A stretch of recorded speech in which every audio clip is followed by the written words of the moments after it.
Shalom, selamat pagi. Pada kesempatan pagi hari ini, saya mau kembali sharing kebenaran firman Tuhan. Dan topik yang akan saya bahas pada hari ini adalah dalam perkataan mulut kita. Teman-teman, perkataan mulut kita ini adalah suatu hal yang memiliki kekuatan yang luar biasa. Di mana kita bisa memberikan semangat hidup kepada orang lain, tapi juga kita bisa menjatuhkan hidup orang lain juga. Nah, teman-teman, kita seharusnya sebagai anak Tuhan menjadi teladan, kesaksian lewat perkataan mulut kita, bahkan buat orang-orang yang di luar Tuhan. Nah, firman Tuhan berkata di dalam kitab Kolose pasal yang keempat, ayat 5-6, beginilah firman Tuhan. Ayat 5, hiduplah dengan penuh hikmat terhadap orang-orang luar. Pergunakanlah waktu yang ada.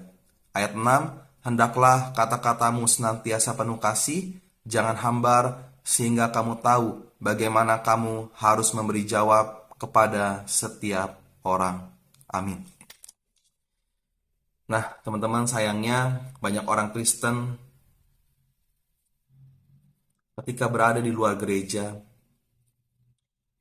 mereka malah mengucapkan kata-kata yang kasar, kotor, mengumpat, mengejek, menghina, bahkan menggosipi orang lain.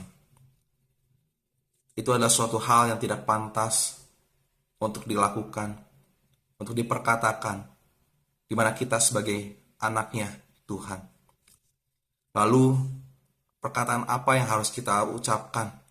Nah, ada dua hal yang harus kita lakukan. Pertama, perkataan yang penuh dengan kasih. Ketika kita memiliki perkataan yang penuh dengan kasih, yang dasarnya kasih, di mana kita akan benar-benar, perkataan yang keluar itu adalah perkataan yang ramah, di mana kita akan berpikir lebih dalam lagi sebelum mengucapkan perkataan yang akan kita ucapkan, sehingga perkataan yang akan keluar itu adalah perkataan yang membangun, perkataan yang mendorong orang lain supaya lebih semangat dalam menjalani hidupnya, yang membuat hidup orang lain juga menjadi lebih baik. Dan yang kedua adalah perkataan firman Tuhan.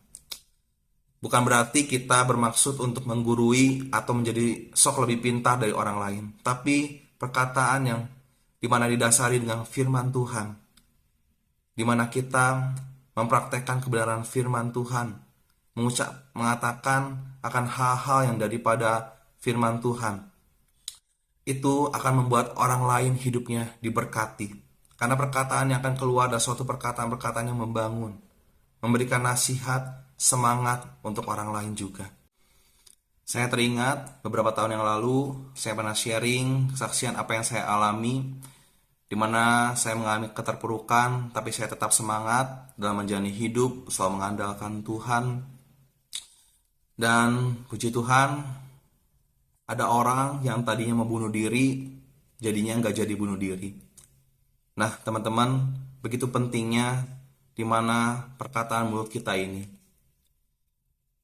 Ada banyak orang yang dapat semangat dalam menjalani hidupnya, terbangun, menjadi orang yang lebih baik lewat perkataan mulut kita. Tapi, jika kita mempergunakan mulut kita dengan sembarangan, kita bisa menyakiti hati orang lain, membuat orang lain putus asa, terpuruk, bahkan yang paling berbahaya adalah mereka dapat bunuh diri karena merasa terbuli oleh perkataan mulut kita.